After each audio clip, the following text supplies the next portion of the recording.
Hello guys. اليوم رح نتعلم عن ملاحظات اللفظ تتعلق باللكنة الأمريكية.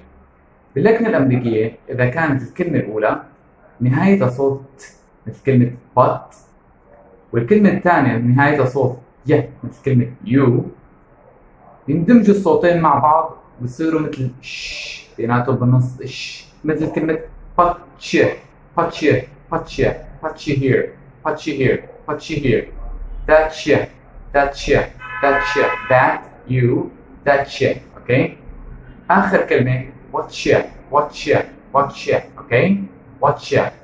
What you doing all? What you doing? What you doing? Okay. See you next video. Bye bye.